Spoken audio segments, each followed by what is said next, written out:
नमस्कार, जय महाराष्ट्र. मी डॉक्टर अनिल फळे. स्थानिक स्वराज्य संस्थांच्या निवडणुकीच्या निमित्ताने महाराष्ट्रातलं राजकीय रण पेटलेलं आहे. आता सर्वोच्च न्यायालयाने मात्र टांगती तलवार ठेवलेली आहे सरकारच्या मानेवर. कारण की राज्य सरकारला 31 जानेवारीच्या आत निवडणुका घ्याव्यात सर्वोच्च न्यायालयाच्या आदेशानुसार. असं जरी भान असलं तरी त्या कोणत्या आरक्षण पद्धतीनुसार घ्याव्यात. 50% मर्यादा ओलांडून केवळ आम्ही ओबीसींना 27% आरक्षण देणारच अशी ठाम भूमिका घेत जी आरक्षण मर्यादा ओलांडली गेलेली आहे. नगर परिषद, नगरपंचायत, तसंच जिल्हा परिषद आणि महानगरपालिका या तिन्ही पद्धतीच्या संस्थांमध्ये. त्यामुळं सर्वोच्च न्यायालयामध्ये प्रश्न उपस्थित झालेला आहे. शुक्रवारी त्यासंबंधी सुनावणी होणार.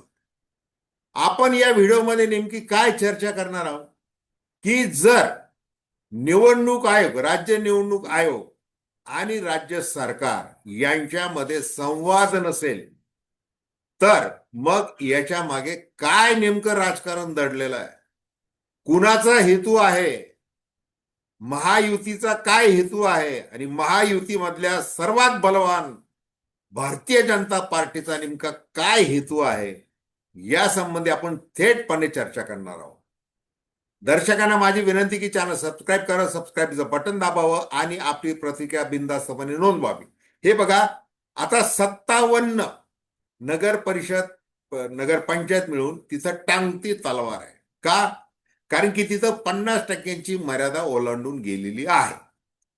आता या निवडणुका होतील त्या थांबवल्या जाणार नाही. नगर परिषद आणि नगरपंचायतच्या निवडणुकीचा कार्यक्रम लागलेला आहे, तो स्थगित करता येणार नाही.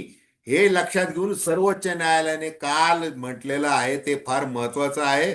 आणि त्याच्यामुळं हा जो बेबनाव जाणीवपूर्वक राज्य सरकार आणि निवडणूक आयोगातला दाखवला जाणारा विसंवाद लक्षात घेऊन आता या 57 ठिकाणी गोंधळ होऊ शकतो. या सगळ्या उमेदवारांच्या मानेवर टांगती तलवार आहे. ती कशाची?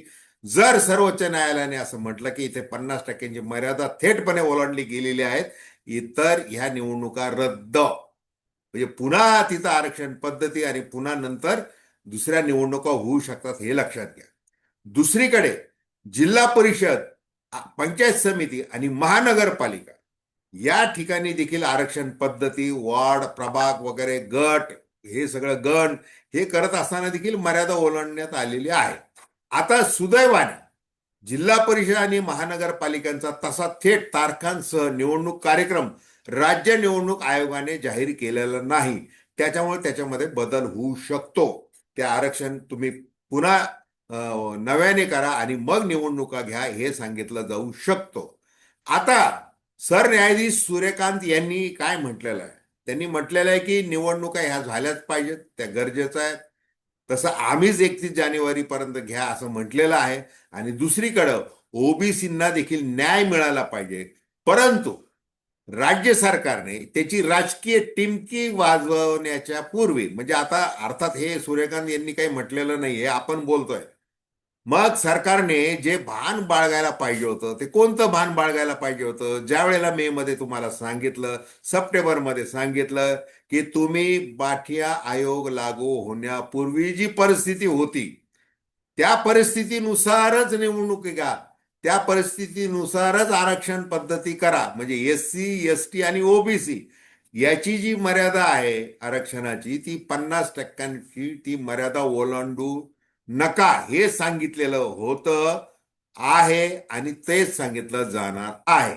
त्याच्यामुळं तुमच्यामध्ये जर गफलत काही झाली असेल तर तो तुमचा प्रश्न आहे. त्यामुळं निवडणुका ह्या, म्हणजे आम्हाला तुम्ही शक्तीहीन समजू नका, अशा शब्दामध्ये सर्वोच्च न्यायालयाने खडसावलेलं आहे काल राज्य सरकारला. त्याच्यामुळे राज्य सरकारला आलेलं आहे टेन्शन. परंतु ते टेन्शन येणारच, कारण की मुख्यमंत्री देवेंद्र फडणवीस, त्याच्यानंतर महसूल मंत्री चंद्रशेखर बावनकुळे, जे निवडणूक प्रमुख आहेत भारतीय जनता पार्टीने नेमलेले, ते काय म्हणत आहेत की 27% आरक्षण आम्ही देणार. कुणाला देणार? ओबीसींना देणार.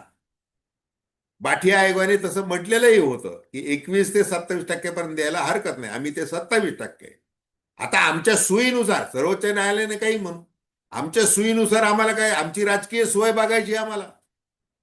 ओबीसी आमच्या डीएनए मध्ये, मराठा आरक्षण, ओबीसी आरक्षण, संरक्षण, हे जे काही आंदोलनं झाले त्याच्यामध्ये जी काही चर्चा झाली, राजकीय आरक्षण, ओबीसीचा विरोध वगैरे, ते सगळं जे काही झालेलं आहे, आणि आम्ही जे काही उद्योग करून ठेवलेला आहे, तो उद्योग आम्हाला पुढे यशस्वीपणे पुढे पुढे न्यायचा आहे. तांत्रिक राजकीय आरक्षण कशा पद्धतीने केलं पाहिजे हे आम्ही ठरवू, आणि आमच्या अखत्यारीमधला जो निर्णय तो आम्ही घेतलेला आहे. आणि तेच काल तुषार मेहता जे सॉलिसिटर आहेत, सॉलिसिटर जनरल, त्यांनी म्हटले की आम्हाला आहे ना चर्चा करायला वेळ द्या. कुणाला? राज्य सरकार आणि राज्य निवडणूक आयोगाला चर्चा करायची. म्हणजे बघा की किती हसावं अशी परिस्थिती, असं असं उत्तर आहे. एवढं गंभीर, लोकशाहीची एवढी मोठी विटंबना किंवा कुचंबना आपण आपल्या राजकीय स्वार्थासाठी करायचे का? म्हणजे आता उद्या चालून बघा, 25, आता 28-29 तारखेला पुन्हा सुनावणी आहे सर्वोच्च न्यायालयामध्ये. जर या तांत्रिक काही मुद्द्यावरून जर असं सांगितलं सर्वोच्च न्यायालयाने की या निवडणुका स्थगित, जिल्हा परिषद आणि महानगरपालिकेची, मग त्यात ती जी स्पेस मिळणार आहे की बघा आम्ही तर तयारी केली होती, आम्ही तर नगर परिषदा आणि नगरपंचायत वेळेवर लावल्या होत्या, राज्य निवडणूक आयोगाने जे कर्तव्य बजावलं होतं सगळं नीट चाललेलं होतं, परंतु हे असं झालेलं आहे. आणि आमचा आग्रह आहे की 27% ओबीसींना दिलंच पाहिजे. कोर्ट काय, सर्वोच्च न्यायालय काय म्हणतंय? आमचं ओबीसींना आरक्षण देऊ नका किंवा कमी द्या असं म्हणणंच नाहीये. आम्ही तुम्हाला ही जी काही आहे 50%ची मर्यादा त्याच्यामध्ये द्या असं म्हटलेलं आहे. आणि मग जी 2016-2017 मध्ये जी मर्यादा आहे ती लक्षात घ्या हे म्हटलेलं आहे. मग त्यावेळेला काय मर्यादा आहे बघा, अनुसूचित जाती एससी मध्ये 13 ते 16%, लोकसंख्येनुसार सरासरी 13%, काही भागात जास्त, आणि घटनात्मक दृष्ट्या विचार केला तर 15% पण. त्याच्यानंतर अनुसूचित जमाती महाराष्ट्रात, अनुसूचित जमाती 7 ते 10% लोकसंख्येनुसार. महाराष्ट्रात एसटी शेड्यूल ट्राईब लोकसंख्या कमी आहे आणि आदिवासी भागात ती जास्त आहे अर्थात. ते एक दिलं होतं. ओबीसी, आता ओबीसी लोकसंख्येनुसार हे 2016-17ची स्थिती, ज्या स्थितीवर निवडणुका घ्या असं सांगितलं होतं आणि 50%ची मर्यादा ओलांडू नका हे सांगितलं होतं, ते मी वाचतोय. ओबीसी लोकसंख्येनुसार 21 ते 27%. महाराष्ट्रामध्ये 52% ओबीसी असले तरी स्थानिक संस्थांमध्ये तांत्रिक आणि राजकीय मागासपणानुसार 21%, जेणेकरून एससी एसटी सोबत एकूण 50% मर्यादा आहे, ती ओलांडू नका हे सांगितलेलं होतं. तरी देखील काय की आम्हाला ही सगळे आमच्या सोयीनुसार करायचं. आता बघा हे जे 57 जे आहेत, जिचं आरक्षण जास्त दिलेलं आहे, 57 नगरपालिका आणि नगरपंचायतीमध्ये, ते कोणकोणते हे लक्षात घ्या. आता त्याच्यामध्ये 57 पैकी नगरपालिकांमध्ये सर्वाधिक 17 पालिका नागपूर जिल्ह्यातील आहेत. आता त्या कोणकोणत्या आहेत ते बघा. नागपूर जिल्ह्यातील सर्वाधिक नगरपालिका नगरपंचायतीमध्ये 50%पेक्षा अधिक आरक्षण लागू केलं आहे. या जिल्ह्यातील बुटीबोरी, दिगडोह देवी, कामठी, काटोल, खापा, उमरेड, कन्हान, पिंपरी, वाडी अशा 8 नगरपालिका आणि आणि बेसा, पिपला, भिवपूर, बेडगाव, तारोडी, खुर्द, गोधनी रेल्वे, कांद्री, कन्हान, महादुला, मौदा, निलडोह, एरखेडा अशा 9 नगरपंचायतीमध्ये 50%पेक्षा अधिक आरक्षण लागू केले आहे. आता अमरावती जिल्ह्यातील चिखलदरा, दर्यापूर या नगरपालिका तर धारणी नगरपंचायतीमध्ये 50% आरक्षणाची मर्यादा ओलांडली गेली आहे. चंद्रपुरातील बल्लारपूर, भद्रावती, ब्रह्मपुरी, चिमूर, घुगुस, नागबीड, राजुरा अशा 7 नगरपालिका आणि भिशी नगरपंचायतीसाठी 50%पेक्षा अधिक आरक्षण दिलेलं आहे. आता नाशिक जिल्ह्यातील मनमाड, पिंपळगाव, बसवंत, इगतपुरी, ओझर, त्र्यंबकेश्वर या नगरपालिका, यवतमाळमधील आर्णी, यवतमाळ या नगरपालिका तर धानकी नगरपंचायत, गडचिरोली जिल्ह्यात आरमोळी, देसाईगंज, गडचिरोली नगरपालिका, नांदेड जिल्ह्यातील बिलोली बिलोली धर्माबाद, कुंडलवाडी, उमरी तर पालघर जिल्ह्यातील जव्हार नगरपालिका आणि वाडा नगरपंचायतीमध्ये 50% आरक्षणाची मर्यादा ओलांडली आहे. अशाच प्रकारे परभणी जिल्ह्यातील पूर्णा, भंडारा जिल्ह्यातील साकोली, सेंदूर, वाफा, वर्धामधील पुलगाव, अहिल्यानगरमधील शिर्डी, पुण्यातील दौंड, नंदुरबारमधील नवापूर, तळोदा तसेच गोंदियामध्ये गोरेगाव नगरपालिका आणि सालेकेसा नगरपंचायतीमध्ये 50%हून अधिक आरक्षण देण्यात आलेलं आहे. आता म्हणजे काय होणार आहे बघा, हे निवडणुका काही थांबणार नाहीत, हे सुरू झालेला आहे कार्यक्रम.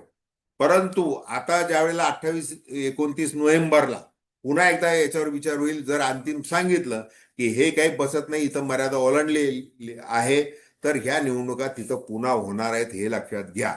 आणि राज्य सरकार काय करतंय तेच करतंय. आता जिल्हा परिषदमध्ये पण त्यांनी ते मुद्दे केलेलं आहे की कुठं कुठं काय आहे की जास्तीचे आरक्षण देऊन टाकलेले आहे. ते फार महत्वाचे आहे. म्हणजे ते जे केलं गेलेलं आहे, तर अनेक ठिकाणी ते दिलेलं आहे.